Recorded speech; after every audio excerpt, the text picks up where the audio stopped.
सर्वसामान्यांच्या खिशाला पुन्हा मोठी जळ. महागाईने आधीच त्रस्त असलेल्या नागरिकांना आता पेट्रोल डिझेल दरवाढीचा आणखी एक मोठा धक्का बसला आहे.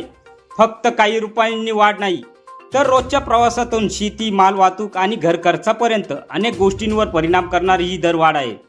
भारत पेट्रोलियम कंपनीकडून पेट्रोल आणि डिझेलच्या दरात मोठी वाढ करण्यात आली आहे. या वाढीनंतर वाहनधारकांमध्ये नाराजीचे वातावरण निर्माण झाले आहे.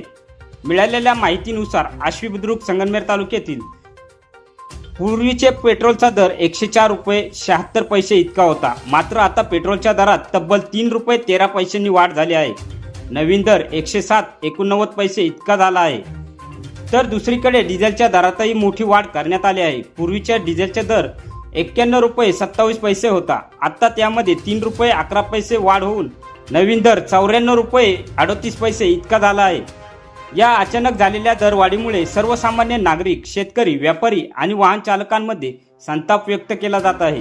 कारण पेट्रोल डिझेलचे दर वाढले की त्यांचा थेट परिणाम दैनंदिन जीवनावर होतो. बस भाडे, मालवाहतूक, भाजीपाला, किराणा आणि इतर वस्तूंचे दर वाढण्याची शक्यता निर्माण होते. विशेष म्हणजे उन्हाळ्याच्या काळात आधीच वीज, पाणी आणि वाढत्या महागाईमुळे नागरिक त्रस्त आहेत. अशात इंधन दरवाढीने सामान्य माणसांच्या बजेटचं गणित पूर्णपणे बिघडण्याची भीती व्यक्त करण्यात येत आहे. काही वाहनधारकांनी तर आता गाडी चालवणंही परवडण्यास झालं आहे, अशी प्रतिक्रिया दिली आहे. तज्ज्ञांच्या मते आंतरराष्ट्रीय बाजारभावातील कच्च्या तेलाच्या किमती, वाहतूक खर्च आणि कर रचनेमुळे इंधन दरात वाढ होत असल्याचे सांगितले जात आहे. मात्र सर्वसामान्य नागरिकांना फक्त एकच प्रश्न पडला आहे, महागाईच्या या आगीत सामान्य माणूस जगायचं तरी कसं? इंधन दरवाढ ही फक्त आकड्यांची वाढ नसते, ती सामान्यांच्या खिशावर थेट आघात असतो. पेट्रोल डिझेलच्या दरवाढीमुळे तुमचं मत काय आहे? ही दरवाढ योग्य वाटते का? तुमची प्रतिक्रिया कमेंटमध्ये नक्की सांगा.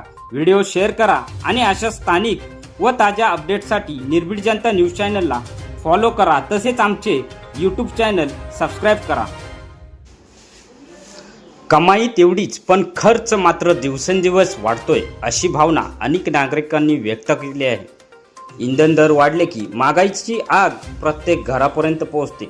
या दरवाढीबद्दल तुमचं मत काय आहे? कमेंटमध्ये नक्की सांगा.